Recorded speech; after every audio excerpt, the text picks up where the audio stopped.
ایک وقت کا ذکر ہے کہ ایک خوبصورت ملک تھا جس کا نام نورستان تھا۔ یہ ملک اپنی خوبصورتی اور جادوئی قدرت کی وجہ سے مشہور تھا۔ ہر طرف سبز وادیوں، بلند پہاڑوں اور چمکدار ندیوں کی جھلک نظر آتی تھی۔ نورستان کے لوگ بھی بڑے مہربان اور خوش مزاج تھے۔ ان کے دلوں میں محبت اور امن کی ایک خاص روشنی بستی تھی۔ نورستان کے بیچوں بیچ ایک چھوٹا سا گاؤں تھا جس کا نام کسمیرا تھا۔ کسمیرا کے لوگ کھیتی باڑی کرتے اور اپنی سادہ زندگی میں خوش رہتے تھے۔ لیکن اس گاؤں میں ایک عجیب بات یہ تھی کہ یہاں کی زمین پر جادوئی پھول اگتے تھے جنہیں چمکدار پھول کہا جاتا تھا۔ یہ پھول اپنی روشنی اور خوشبو کی وجہ سے ہر ایک کو اپنی طرف متوجہ کرتے تھے۔ لوگ یہ مانتے تھے کہ جو بھی ان پھولوں کو چانے گا اس کی زندگی میں خوشی اور کامیابی آئے گی۔ ایک دن گاؤں کی ایک نوجوان لڑکی سارا، جو کہ نہایت خوبصورت اور ہنر مند تھی، فیصلہ کرتی ہے کہ وہ چمکدار پھولوں کی تلاش میں نکلے گی۔ سارا کا دل ہمیشہ سے نئی مہمات کی تلاش میں رہتا تھا اور وہ چاہتی تھی کہ وہ ان پھولوں کی خوبصورتی کو دیکھے اور ان کی خوشبو محسوس کرے۔ سارا اپنے دوست علی کے ساتھ نکل پڑی۔ علی ایک بہادر نوجوان تھا جو ہمیشہ سارا کے ساتھ رہتا تھا۔ دونوں نے مل کر پہاڑوں کی طرف چلنے کا فیصلہ کیا جہاں یہ پھول اگتے تھے۔ ان کے دلوں میں خوشی اور تجسس تھا۔ چلتے چلتے وہ ایک بڑی وادی میں پہنچے۔ وہاں انہوں نے دیکھا کہ ایک بوڑھی عورت زمین پر بیٹھی ہوئی تھی۔ اس کے پاس کچھ چمکدار پھول تھے۔ سارا اور علی اس کے پاس گئے۔ السلام علیکم امو، سارا نے کہا۔ کیا آپ ہمیں یہ پھول دے سکتی ہے؟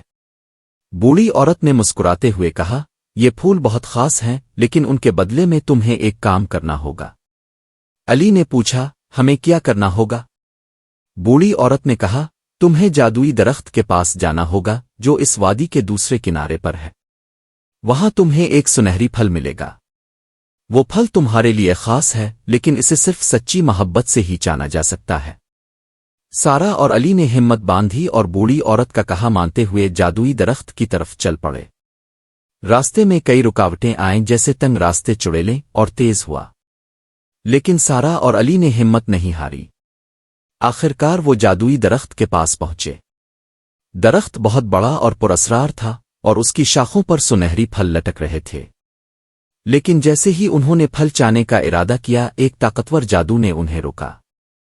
صرف سچی محبت کے دل سے ہی یہ پھل چانا جا سکتا ہے، ایک آواز گونجی۔ سارا اور علی نے ایک دوسرے کی طرف دیکھا۔ دونوں نے سمجھا کہ انہیں اپنے دل کی سچائی کو جانچنا ہوگا۔ سارا نے کہا، علی کیا تم سمجھتے ہو کہ ہم سچی محبت رکھتے ہیں؟ علی نے مسکراتے ہوئے کہا، ہاں میں جانتا ہوں کہ ہماری دوستی میں محبت کی ایک خاص جگہ ہے۔ پھر سارا اور علی نے ہاتھ پکڑے اور دل کی گہرائیوں سے ایک دوسرے کے لیے اپنی محبت کا اظہار کیا۔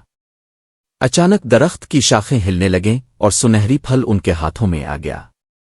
خوشی کے ساتھ وہ پھل لے کر واپس گاؤں کی طرف چل پڑے۔ جب وہ بوڑھی عورت کے پاس پہنچے تو اس نے خوش ہے کر ان کا استقبال کیا۔ انہوں نے پھل اسے دے دیا اور اس کے بدلے میں بوڑھی عورت نے انہیں چمکدار پھولوں کی ایک بڑی گلدستہ دی۔ یہ پھول اب تمہاری قسمت کے ساتھ جڑ چکے ہیں، ان کا استعمال کرو اور اپنی زندگی میں خوشیاں بھرو، بوڑھی عورت نے کہا۔ سارا اور علی نے اس کا شکریہ ادا کیا اور اپنے گاؤں واپس لوٹ گئے۔ جب وہ گاؤں پہنچے تو انہوں نے دیکھا کہ پورا کسمیرا چمکدار پھولوں کی خوشبو سے مہک رہا ہے۔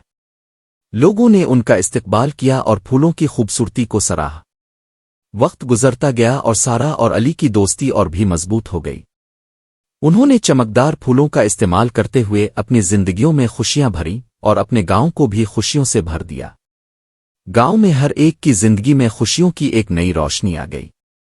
لیکن ایک دن سارا نے محسوس کیا کہ پھول اپنی چمک کھو رہے ہیں۔ اس نے علی سے کہا، کیا یہ ممکن ہے کہ پھولوں کی چمک صرف ایک وقت کی بات ہے؟ علی نے کہا، شاید یہ پھول بھی ہمیں سکھاتے ہیں کہ خوشی کا حقیقی مطلب کیا ہے۔ سارا نے سوچا، ہاں شاید ہمیں اپنے دل کی سچائی اور محبت کو ہمیشہ زندہ رکھنا چاہیے۔ اسی لمحے انہوں نے ایک نیا ارادہ کیا۔ سارا اور علی نے فیصلہ کیا کہ وہ اپنے گاؤں کے لوگوں کے ساتھ مل کر چمکدار پھولوں کی کہانی سنائیں گے اور ان کی خوبصورتی کو زندہ رکھنے کے لیے کام کریں گے۔ وہ ہر روز گاؤں کے بچوں کو پھولوں کی کہانیاں سناتے اور انہیں جادوئی درخت کی تعلیمات سکھاتے۔ گاؤں کے لوگ پھر سے خوشیوں سے بھر گئے اور پھولوں کی چمک بھی دوبارہ لوٹ آئی۔ کسمیرا پھر سے جادوئی خوبصورتی سے بھر گیا۔ سارا اور علی نے اپنی دوستی کی مثال قائم کی اور پورے نورستان میں ان کی محبت کی کہانی مشہور ہو گئی۔ انہوں نے ثابت کیا کہ سچی محبت ہمیشہ خوشیوں کا سبب بنتی ہے اور جادوئی پھولوں کی چمک ہمیشہ دلوں کی سچائی میں رہتی ہے۔ اور اس طرح نورستان میں محبت اور خوشیوں کا جادو ہمیشہ زندہ رہا۔